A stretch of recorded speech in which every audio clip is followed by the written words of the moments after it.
Hello, sleepy traveler. Welcome back to another strange and slightly ridiculous corner of history, where facts feel like fiction and the past is somehow more absurd than anything we could make up. Tonight, we drift into the golden dust of the Australian outback, sometime between the tumbleweeds of post-war recovery and the dry, crackling silence of a continent under stress. This is not a story of empires or revolutionaries. It is not a tale of generals or kings. No, tonight, we explore a true historical conflict so strange, so feathered, and so utterly pointless that it's earned a near-mythical status in the world of internet trivia. This, dear listener, is the story of the Great Emu War. Our scene opens in the year 1932. The world is in the thick of the Great Depression. In Europe, economies are collapsing. In America, people are standing in breadlines. And in Australia, a country already used to hardship, things are getting unusually tense. Western Australia, in particular, is not having a good time. Farmers, many of them veterans of the First World War, are clinging desperately to land that doesn't want to feed them. These ex-soldiers were part of a government land settlement program after the war, a plan that offered them plots of land as a reward for their service. The idea was noble, the execution, well, less so. Many of these men were given land far from cities, in remote regions with poor soil, unpredictable weather, and little support. Add to that a crashing global economy and falling wheat prices, and you've got the perfect recipe for a generation of grizzled ex-infantrymen forced to trade rifles for rakes and deal with the kind of despair that only a bad harvest can bring. But as if this weren't enough, nature decided to intervene in its own uniquely Australian way. Because just when the wheat was finally beginning to grow, just when these weary men began to see some return for their hard labor, the emus arrived. Yes, the emus, over 20,000 of them. Now, if you've never seen an emu in person, allow me to describe this magnificent monster. It's a bird that looks like it was built by a committee of drunk dinosaurs. Standing up to 6 feet tall with tiny wings, powerful legs, and a neck like a hairy garden hose, the emu is Australia's largest bird. It cannot fly, but it can run, fast, faster than a racehorse on a bad day, and it can kick hard enough to break bones. It can hiss, bark, and disappear into the brush like a cryptid. In short, they're like feathered tanks with bird brains and no manners. The emus had been forced inland from their usual migratory routes due to drought and environmental shifts. What they found in the farmlands of Western Australia was paradise: freshly planted wheat fields stretching across the horizon, unfenced in places, vulnerable in others. It was a feast, and the emus accepted the invitation with great enthusiasm. They stormed the fields in groups, trampling over fences, gorging on crops, and knocking over water troughs. Farmers tried to chase them off, but chasing off an emu is like trying to shoo away the wind. The birds would scatter, regroup, and return in even greater numbers, often working in strangely coordinated patterns. It wasn't long before the farmers began to panic. Their livelihoods were being consumed, literally, by a wall of feathers and beady eyes. So the farmers did what desperate people sometimes do: they asked the government for help. Now one might expect the government to suggest fencing, or subsidies, maybe even some kind of wildlife relocation initiative. But no, the Australian government, with all the solemnity of empire and bureaucracy, authorized a military response. That's right, they called in the army. The request landed on the desk of the Minister of Defence, Sir George Pearce. And Sir George, perhaps eager to make use of idle soldiers, or just curious about the logistics of shooting birds with machine guns, approved the plan. The mission was simple in writing, impossible in practice: eliminate the emu threat using soldiers and machine guns. It would be quick, efficient, symbolic, a show of control over chaos, or so they thought. The operation was led by Major G.P.W. Meredith of the Royal Australian Artillery, a career soldier likely wondering what he'd done to deserve such an assignment. He was dispatched with a small unit of men, 2 Lewis machine guns, and 10,000 rounds of ammunition. They were also given a truck, not armored, just a regular truck. Their orders: head to Campion, one of the worst-hit farming districts, and begin suppressing the emu horde. On paper this looked manageable. After all, how hard could it be to shoot a bunch of big birds in the open? On November 2nd, 1932, The Great Emu War officially began. The first engagement was underwhelming. The soldiers spotted a group of about 50 emus near a dam. They set up the machine gun, took aim, waited for the birds to come into range. But emus are not stupid. They are skittish, fast, and possessed with the uncanny ability to detect human nonsense from half a kilometer away. Before the gunners could get off a clean shot, the birds scattered into the bush. Only a few were killed. Most simply vanished. Undeterred and perhaps embarrassed, the soldiers moved on to the next flock. This time, they tried mounting the machine gun on the back of the truck, hoping to chase the birds across open terrain. It was a disaster. The truck couldn't handle the uneven ground.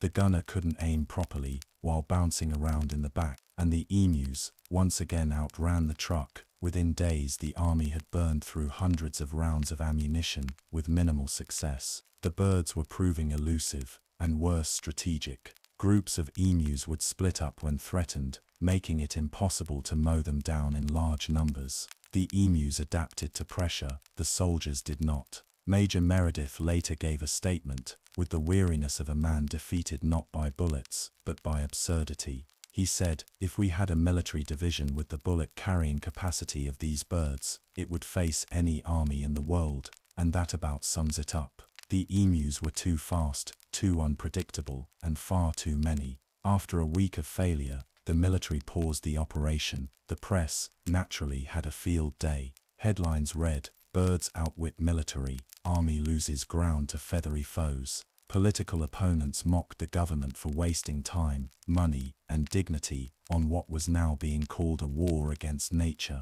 So here we were, a handful of trained soldiers, 2 machine guns, 10,000 rounds of ammunition, a military-grade truck, facing off against birds, not even armed birds, just birds with legs. And yet the operation had stalled. The birds, by all accounts, were winning. The public, sensing absurdity, latched on. Newspapers turned the military's embarrassment into front-page comedy. The Sydney Morning Herald called it the strangest military operation in the Commonwealth's history. Letters to the editor poured in. Radio hosts joked about promoting the emus to colonel. One satirical article suggested negotiating a peace treaty with the emus and ceding part of Western Australia to a new feathered republic. But under the jokes there was real tension. Farmers were losing their crops. Many had already been broken by the Depression. The Emu War was funny, yes, but it was also a symbol of how disconnected the government felt, of how little control anyone seemed to have over the economy, over nature, over fate itself. Behind the laughter there was bitterness. After the public humiliation, the government could have abandoned the entire project. But the farmers kept pushing. Their fields were still being trampled, their wheat destroyed. And this time, the military came back, but quieter. No headlines, no fanfare. Major Meredith and his men returned with their 2 Lewis guns and a more focused strategy. They would avoid open chases, no more bumpy truck rides. Instead, they would use ambush tactics, wait by watering holes, hit small groups, fire in short, controlled bursts. And to their credit, this time, it worked. A little. They started hitting targets, dropping birds. In some areas, farmers reported brief relief. Meredith's men managed to kill nearly 1,000 emus over the following month, maybe more. Some ran off wounded, never seen again. Still, the math was grim. Over 10,000 rounds of ammunition, that's at least 10 bullets per bird, possibly far more. The cost, both literal and symbolic, was impossible to justify. One soldier wrote in a letter to his wife, "We wake up early to catch birds at the dam. They come in small groups now. Wiser, worrier. We fire when they line up, but they scatter like ghosts. It's not a war, it's a slow, humiliating unraveling." By December, the military withdrew for good. After the second withdrawal, the Emu War was in every official sense over. The operation had failed to meet its goals. The birds were still out there, strutting across farmland like they owned it. But inside the Parliament buildings of Canberra, there was a different kind of bird-like behaviour taking place, ducking responsibility. The Minister of Defence, Sir George Pearce, downplayed the failure. Reports were softened, numbers blurred, internal memos began using passive language. Phrases like avian resistance proved resilient, and objectives were only partially met began to appear in place of the word defeat. Meanwhile, in Western Australia, the mood was souring. Farmers felt abandoned, not just because the military had left, but because the government was acting like the whole thing had never really happened. One local MP in Western Australia, Sir James Mitchell, delivered a fiery speech to a half-empty chamber saying, "When the farmer calls for help, Canberra sends bullets. When the birds return, Canberra sends silence." It was a war that nobody wanted to talk about, but nobody could forget. The absurdity was too large, too feathery to ignore. And the emus, they just kept doing what emus do best: survive. Let's take a moment to understand the true enemy of this story, because the emu, Dromaeus novaezelandia, is not just a bird, it is a survivor, forged by the brutal whims of the Australian environment. It's not sleek like a hawk or graceful like a swan. No, the emu is built for endurance. An adult emu can sprint up to 50 kilometers per hour and maintain high speed over long distances. Its legs are like coiled springs, evolved over millennia to run across deserts, scrub and harsh plains. Those legs also deliver devastating kicks, strong enough to crush metal fencing or break a dog's ribs. But perhaps its most dangerous weapon is this: it doesn't care. You can chase it, you can shoot near it, you can even hit it, and the emu will keep moving like it forgot you existed 5 seconds ago. They travel in mobs, sometimes dozens, sometimes hundreds, not coordinated like birds in flight, but in rough groups that move with uncanny instinct. They seem chaotic, but they're efficient. If a group is attacked, it disperses in unpredictable directions, left, right, backwards into the brush. When you try to follow them, they split again. The soldiers were not fighting birds. They were fighting a system of evasion, a feathery insurgency. Most historical records focus on the headlines or the political aftermath. But here's a quieter tragedy. The men who were actually sent to fight the emus, career soldiers, many of them veterans of World War I, were humiliated. They had marched through the trenches of Europe. Some had faced machine guns and some mud in Ypres, gas in the fields of France. And now they were here, in the red dust of Western Australia, assigned to gun down. But one anonymous diary entry, now archived in the National War Memorial, reads, "We are to engage with the enemy tomorrow. Target,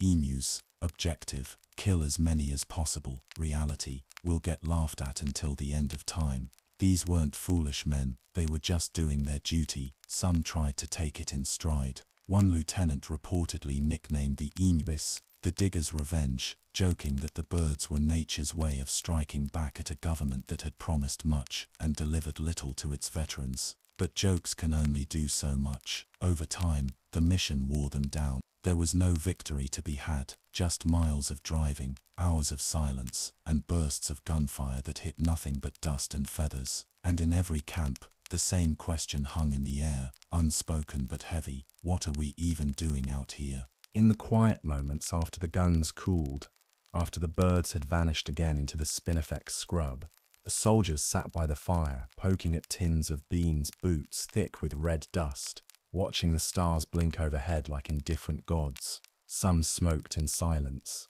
Others cleaned the Lewis guns for the 10th time, not because they needed cleaning, but because there was nothing else to do.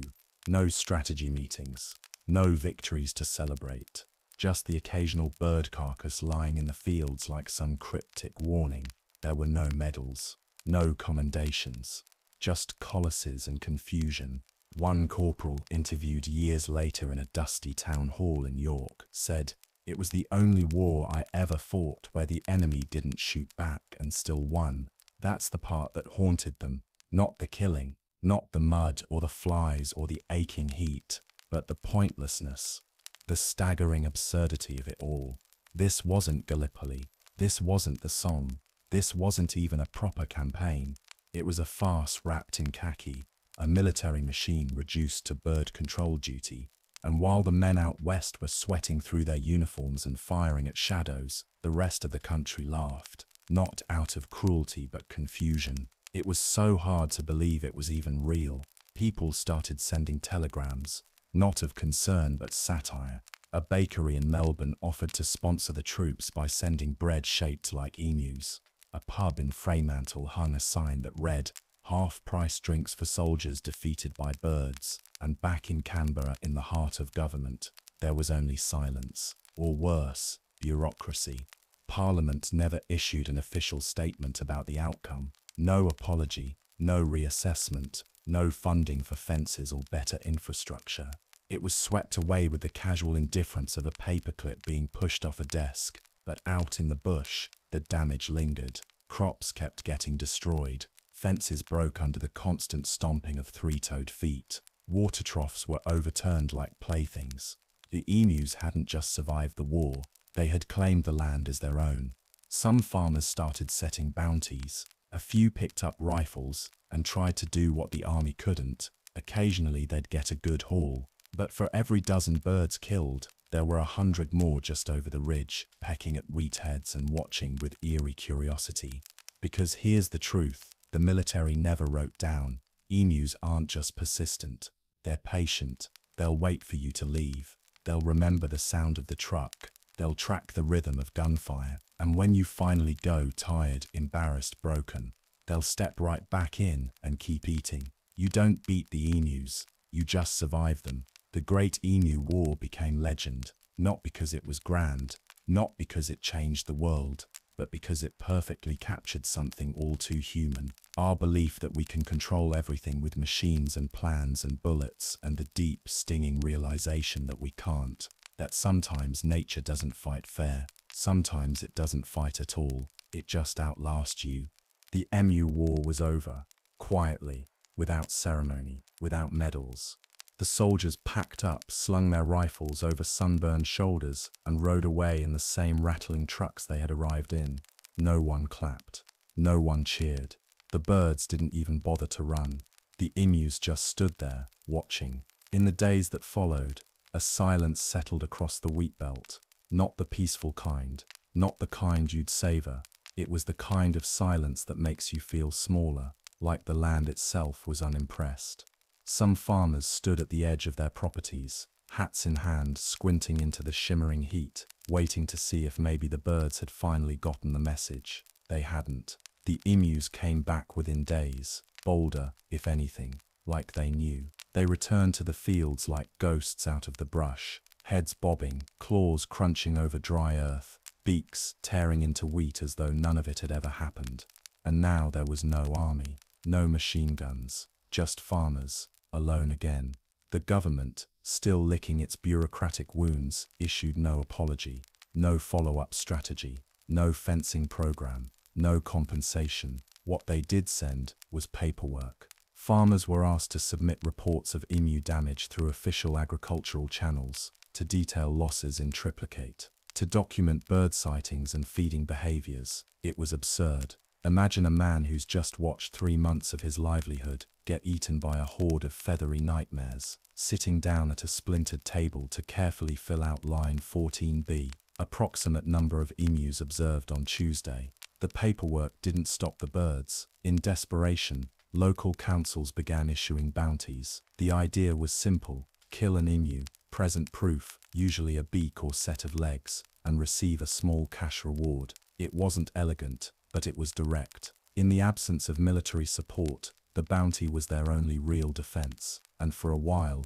it worked. Over the next few years, thousands of emus were killed by civilian hunters. Some traveled from town to town with trucks full of bird carcasses, trading them in like punch cards. Others made a quiet routine of it. Wake up, feed the chickens, shoot a few emus and go about their day. But bounties have a dark side. Soon people began to cheat the system. Hunters started farming the bounties, killing emus, taking the legs, and then leaving the rest to rot. Others found creative ways to reuse the same legs at multiple stations. In some cases, legs from cassowaries and even large turkeys were passed off as emu parts to claim the reward. The system, like everything else in this story, began to collapse under its own ridiculousness. And still the birds came. They seemed to know just where to step to break a fence post. They always found the unfenced corners, the troughs with the weakest lids, the crops ripening just a few days too early.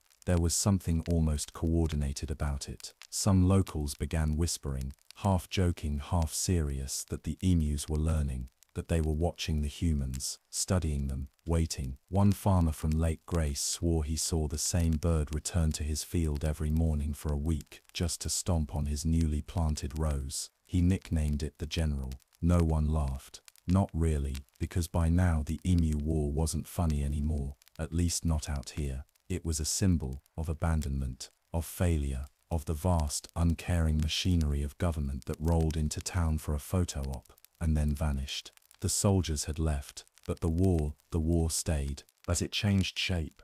No longer fought with machine guns and military orders, it became something slower, a more a grinding conflict of attrition between man and bird, budget and biology. The bounty system, first introduced as a stopgap, began to formalize.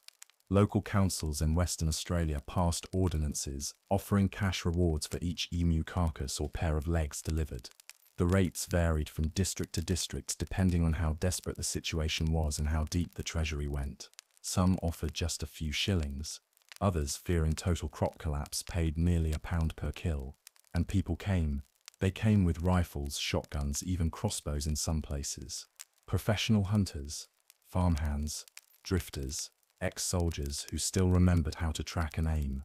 At first it was straightforward: see bird, shoot bird, get paid. But simple solutions rarely stay simple.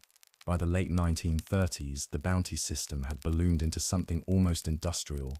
Some hunters began raising emus in makeshift pens, killing them in batches for easy money.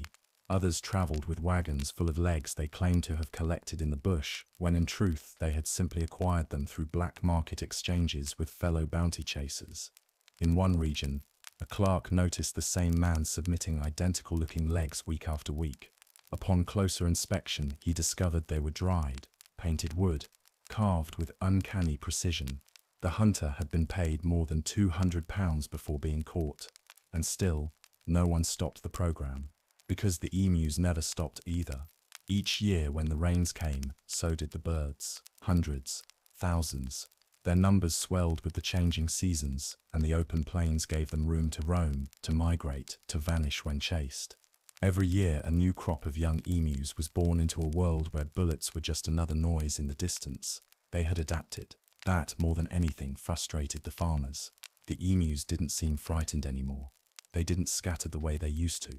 If anything, they just stepped aside, waited, then returned when no one was looking. They were becoming part of the ecosystem of loss. The wheat would grow, the birds would come, the fences would break, the crops would fall, the farmers would shoot, and yet the land, ancient and impartial, carried on beneath it all, uncaring whether the field belonged to man or bird. By the 1940s, some councils were quietly phasing out bounty programs, not because they'd solved the problem, but because they were running out of money. Emu control was a bottomless pit. You could kill 1,000 birds in a season and still see twice that number the next year. Even science couldn't offer an answer. Biologists studying emu behavior found that the bird's survival rate remained high regardless of human interference. Their long legs gave them range, their nesting patterns were spread out and unpredictable, and worst of all, they didn't fear people. They just avoided them, patiently, calmly. One report, issued by a wildlife officer in 1947, included a line that read, "The emu does not respond to pressure in the way traditional pest species do. Its intelligence is limited, but its instinct for survival is extraordinary. We cannot outlast it. We can only work around it." That became the unspoken truth among those who lived out there. You couldn't win against the emus, you could only make peace with them, or try. Some farmers began building higher fences, others turned to chemical deterrents, a few simply gave up, sold their land and moved to the city. In the worst-hit districts, entire fields were abandoned, wheat replaced with scrub, plough lines left to fade beneath wind-blown dust. And through it all, the birds remained, strange, tall and silent, watching, eating, enduring. It's tempting, looking back, to reduce all of this to a joke, a punchline.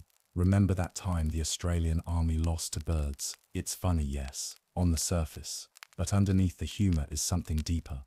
A story about systems that failed, about people caught between the absurd and the impossible, about what happens when a country goes to war with nature, and nature simply doesn't care. Australia has always been a land of contradictions. It's ancient and young, fierce and fragile, A place where the soil is older than most continents, but the ecosystem is one gust of wind away from collapse. And from the moment British boots touched the shore in 1788, the new arrivals began doing what imperial powers so often do, assuming they could shape the land to their liking.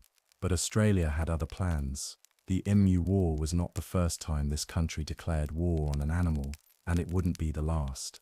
If anything, it was just one battle in a much longer, stranger campaign, a kind of quiet arms race between humans with tools and a continent that never stopped resisting. The trouble began with rabbits.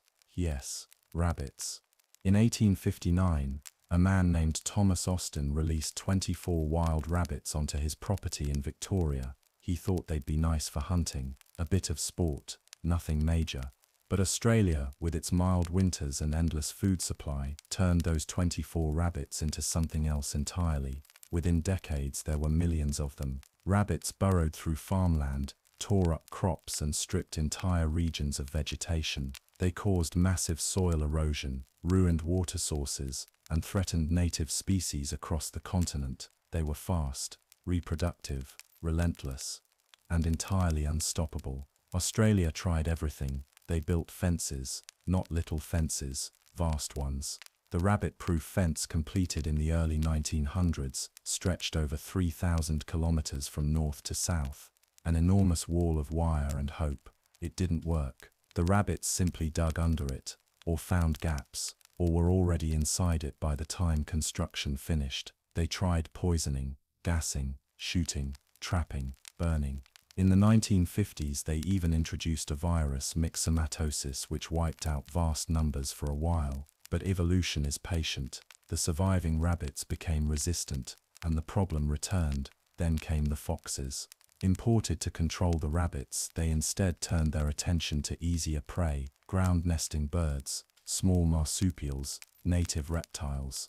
Whole ecosystems buckled under their arrival. The fix had made the wound worse.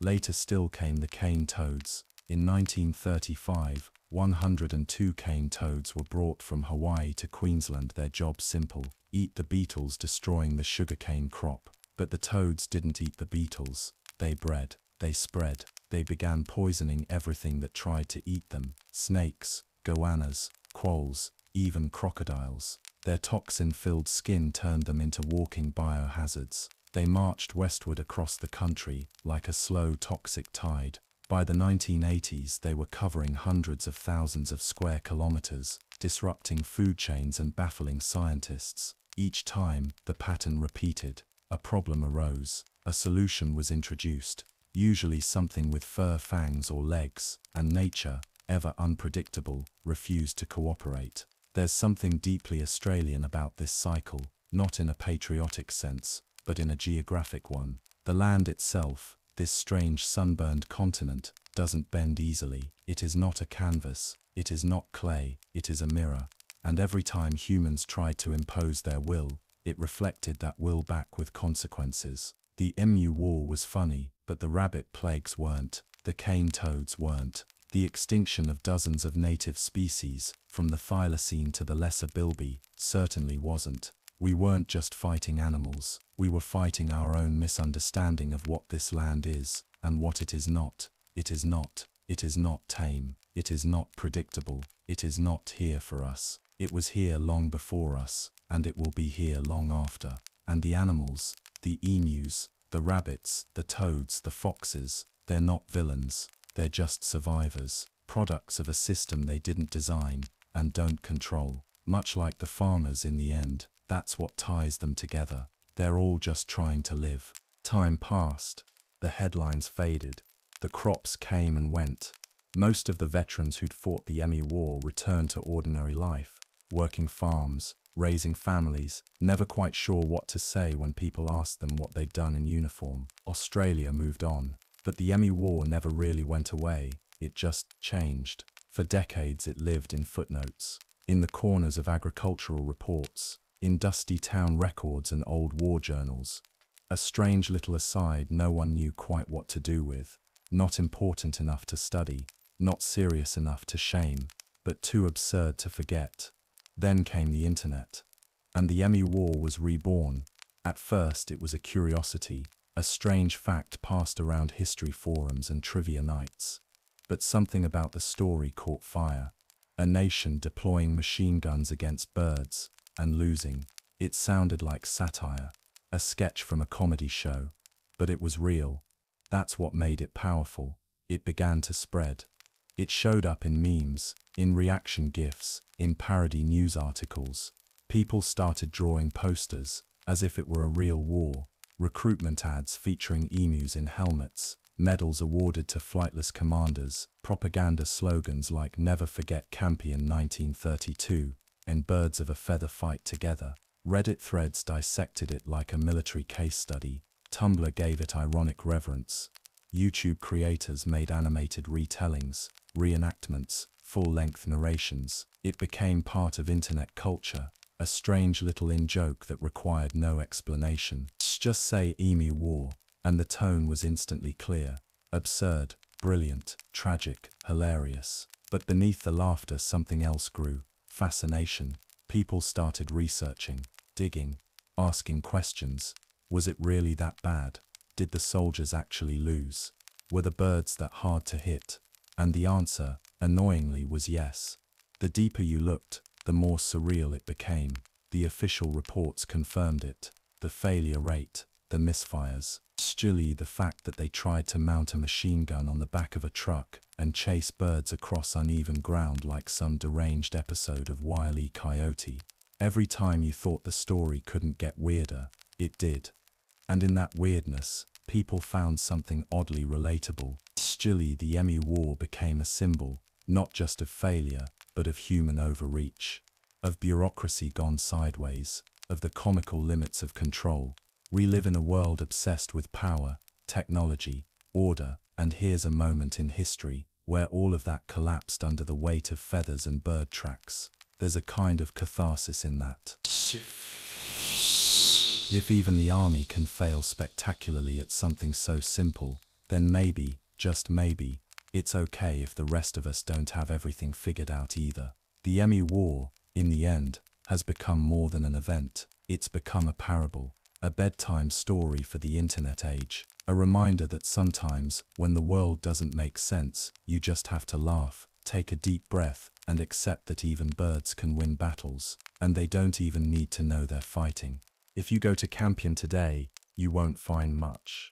There's no battlefield, no museum, no statues, just dry grass, rusted fences, and the wind curling over red earth like it's whispering the last lines of a forgotten song. There's a sign, a weathered plaque hammered into a post, that mentions the name of the town, long since abandoned. The wheat fields are mostly gone, the roads are cracked and thin, and the birds are still there.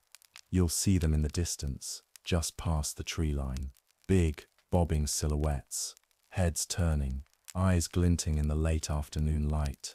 Emus, still moving across the landscape like nothing ever happened. And maybe it didn't, not to them, because history is strange that way. What feels like the center of the world to one species barely registers as a breeze to another. For the emus, 1932 was just another year. A good season, plenty of wheat, a few loud noises, some strange-looking predators in green uniforms, and then quiet again. But for us, it meant something. Because the Emu War wasn't just about birds and bullets, it was about the limits of power, about the arrogance of believing nature is a problem to solve, about governments sending machine guns to do a farmer's job, about what happens when systems fail in the most theatrical way possible. A reminder, one of many, tucked away in history's junk drawer, that sometimes the most absurd stories are also the most revealing.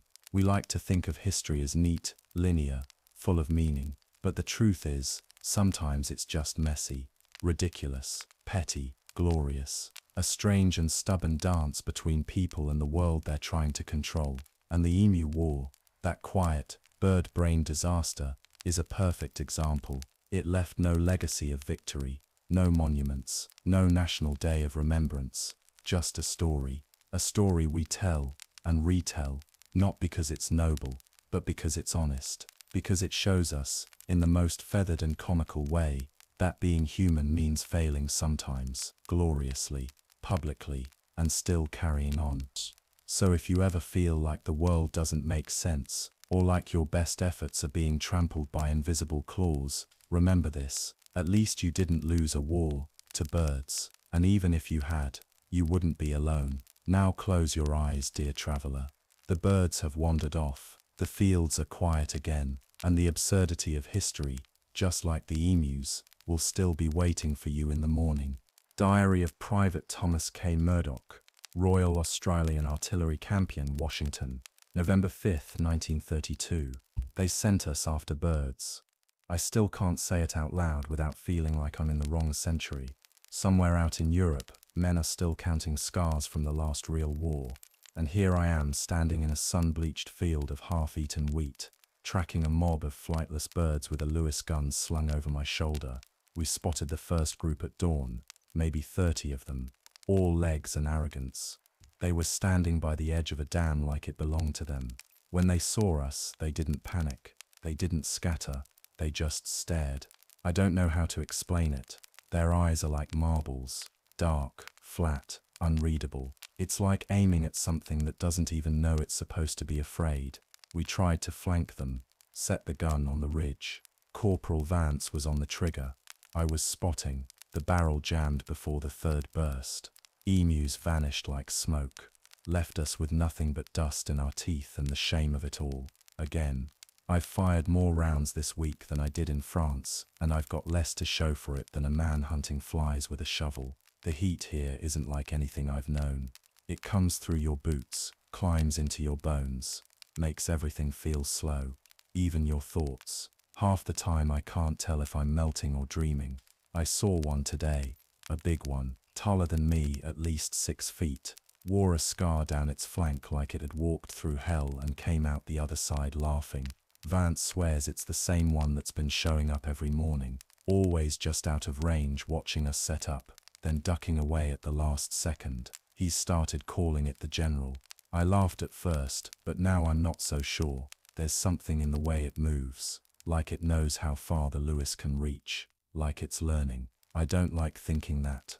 Birds shouldn't be capable of strategy, but every time we think we've cornered them, they split up. One mob goes left, one mob disappears into the scrub, one draws our fire and wastes our ammo. Either they're smarter than we thought, or we're dumber than we'd like to admit. I miss the sea. I miss real enemies. I miss orders that make sense. We're supposed to be pulling out in a week if things don't improve. Major Meredith hasn't said much, but I saw him staring out over the field this evening, the gun half cleaned in his lap, his hat in the dirt beside him. Looked like a man trying to solve a riddle that keeps changing every time he blinks. If this is a war, it's the slowest one I've ever fought, and the strangest. I keep asking myself what we're doing out here, and I keep not liking the answer. TKM. Letter from Mr. Clarence J. Duggan, Farmer, East Campion District, Washington. Addressed to Department of Agriculture, Perth, dated November 18, 1932.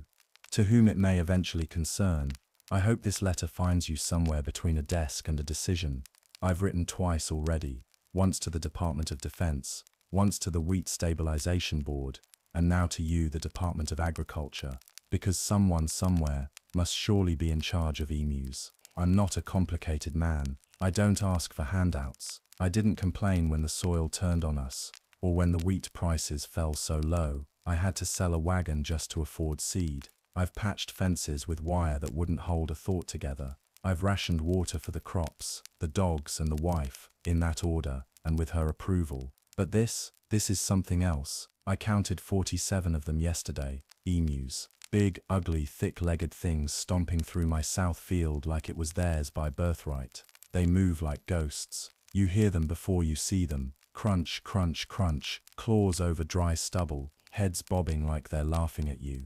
They tore through 3 weeks' worth of crop in an afternoon, pulled up the wheat, trampled the furrows, knocked over the trough I just finished fixing. I chased them with a shovel. They didn't even run. One of them looked at me like it was waiting for me to finish so it could go back to eating. And as I stood there sweating through my shirt, I found myself wondering, is this what the war medals were for? Because most of us out here, we fought. We wore the king's uniform. We bled in places you've only read about in books. And when we came home, the reward was land. Land, they said, that we could tame. Land we could make something of. But no one said anything about emus. No one told us the biggest threat to our farms would be birds taller than my daughter, with the goal of a landlord, and the appetite of a swarm. We were told the army would help. They came, they shot, they left, the emus stayed. And so I'm writing, again, to ask officially, what is your plan? Not just for me, for all of us, for the men and women who've staked their lives and savings on this brittle patch of country, only to be overrun by what the newspapers now call a wildlife disturbance. A disturbance. My entire season, gone in 3 days, is not a disturbance. It's a catastrophe. It's ruin with feathers. So tell me, do I build taller fences? Do I wait for another truck full of soldiers who can't hit a bird standing still? Do I file more paperwork and wait another 6 months for a reply? Or do I just lie down in the dirt and let the birds take the house too? Yours in disbelief, Clarence J. Duggan, East Campion. And so the war faded into memory, not with a bang but with a letter. A farmer, alone in a field full of ruined wheat and stubborn birds, trying to make sense of it all, trying to be heard. It's easy to laugh at the Emu War, to turn it into a punchline. And maybe that's okay. Maybe laughter is the best way we have to make peace with the strange corners of our history. But for the people who lived it, who watched the emus come and never leave, it wasn't a joke. It was just another chapter in the long, complicated story of humans trying to tame a land that refuses to be tamed. If you've stayed with me through this odd, dusty tale, thank you. And if you enjoy history told sideways, with a bit of warmth, wit, and wonder, consider subscribing. It helps more than you know, and I'd love to have you along next time we wander down one of history's stranger roads. Until then, sleep well, and remember, sometimes the birds win.